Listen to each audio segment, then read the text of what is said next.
Hello everyone, happy tracking channel sa inyong lahat guys. And kamusta kayo? Sana nasa mabuti po kayong kalagayan at narito tayo ulit ngayon sa Subic para mag-vlog tayo ng unit no na ipupull out din natin no. Isa to sa ipupull out din natin. After na ng undas po ito mapupull out.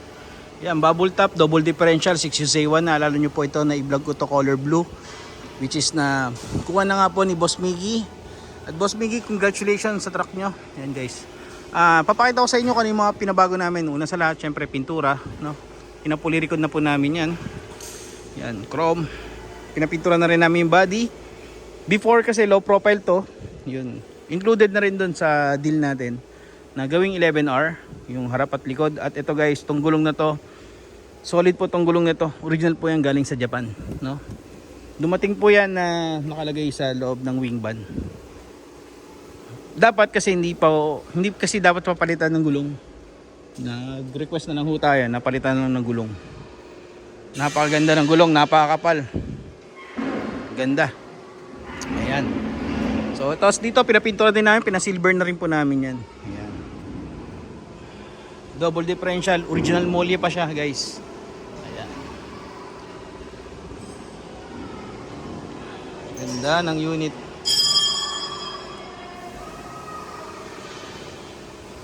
Boss, original ano po yan, no? Original double differential, nakita niyo. Malaki ang differential niya. Hindi kagaya ng mga converted from 12-wheeler, no? Ito solid po to, no? Quality na 12-wheeler. Na 10-wheeler na double differential. Hindi po siya galing double. Hindi po siya galing 12-wheeler. Makikita niyo naman po yan sa differential pag sa sobrang liit. Pag maliit po kasi yan, converted po yan galing 12-wheeler.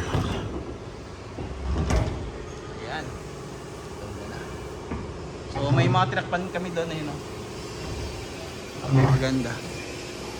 So, pull out po nito after na ng undas namin mailalabas tong truck na to. Pinagana na rin muna namin yung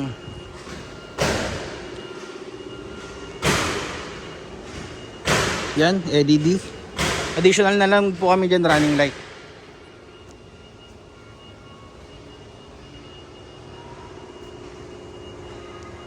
Chrome silver. So papalitan din kasi namin, kasama yan sa deal namin dito sa unit na to. Kung sa tutusin guys, no, kung tatanungin nyo sa iba, baka umabot to 2.4 million. Pero guys, sa atin hindi umabot to ng 2.4 million. Hindi po siya umabot ng ganong kamahal.